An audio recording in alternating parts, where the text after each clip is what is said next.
Peter Bruegel, Le dénombrement de Bethléem, 1566. Bruxelles, Musée royal des beaux-arts de Belgique. Un petit village brabançon en hiver noyé de neige, une fin d'après-midi. Des paysans bien chargés se hâtent de rentrer. Dans moins d'une heure, il fera nuit. On tue le cochon.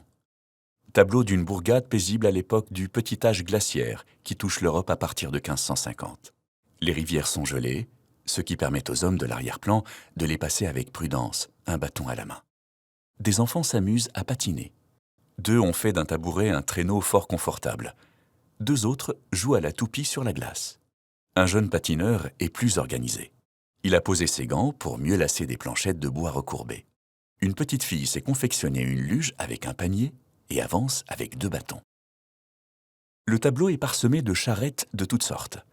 Les unes sont vides, d'autres transportent des tonneaux, du bois ou bâchés, des denrées conservées dans des sacs. Malgré la rudesse de l'hiver, les victuailles ne semblent pas faire défaut. Ce n'est qu'en scrutant longuement que l'on comprend ce qui se joue au premier plan. Une auberge où on a installé une grande table. Un homme vêtu de fourrure reçoit de l'argent d'un paysan, tandis qu'un autre prend consciencieusement des notes sur son registre. Il s'agit du recensement de Bethléem.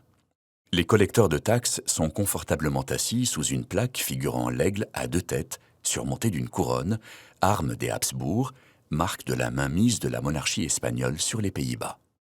Tout ici signale la richesse. La foule est bien habillée. Elle donne de grosses sommes d'argent qui se retrouvent sur la table. De l'autre côté, des gens se pressent autour d'un bon feu et une souriante hôtesse semble inviter un homme et sa femme à y entrer. Ils sont chaudement vêtus, y compris le petit garçon qui se fait tirer par la main. Au premier plan, le luxe. Du bois, des tabourets, de la paille pour le confort, des poules pour améliorer l'ordinaire, l'abattage du cochon, plat de fête. Le boucher est en train d'égorger un premier porc, tandis qu'une femme récupère le sang dans une poêle à grande manche. Une autre pousse un second cochon peu disposé à affronter le sort qui l'attend. On peut alors identifier les 2 personnages qui se hâtent au premier plan. La femme juchée sur un âne, n'est-ce pas Marie, prête à accoucher, et l'homme qui les précède, n'est-ce pas Joseph? Alors qu'ils sont censés être le cœur du tableau, ce sont de simples voyageurs perdus dans la neige. 3 indices très faibles permettent de déceler leur identité. La présence fortuite et pleine d'humour du bœuf et de l'âne côte à côte, le manteau bleu que porte la Vierge et la scie de charpentier qu'arbore Joseph. Une petite bicoque attire l'œil. Elle est située vers le centre du tableau et se trouve être le seul édifice à porter une croix qui se détache fort nettement sur l'arrière-plan de neige. À l'écart du recensement, elle exprime pauvreté et dénuement. Une femme s'évertue à s'occuper de quelques maigres plantations qui ne poussent guère en hiver. Est-ce un contrepoint à la richesse qui entoure l'auberge du premier plan? Sa croix indique-t-elle qu'elle va bientôt servir de crèche à Jésus? À première vue, on pourrait penser que Peter Bruegel est un peintre peu fervent, qui utilise la scène biblique comme un prétexte à représenter les pittoresques activités du petit peuple.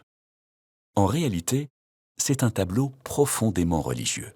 En parsemant son œuvre d'allusion aux pratiques de la monarchie Habsbourg, Bruegel fait des maîtres espagnols du pays les nouveaux Romains qui font des recensements, lèvent les impôts et persécutent le protestantisme. L'empereur Philippe II n'est-il pas un nouvel Auguste qui veut faire recenser le monde entier? D'autre part, en noyant la Sainte Famille dans la foule et la neige, le peintre administre une leçon de théologie à ses contemporains. Il leur enseigne l'incarnation. Il montre que la naissance du Fils de Dieu se fait au cœur de l'humanité, dans des circonstances peu glorieuses. Au cours d'un voyage, dans l'indifférence générale.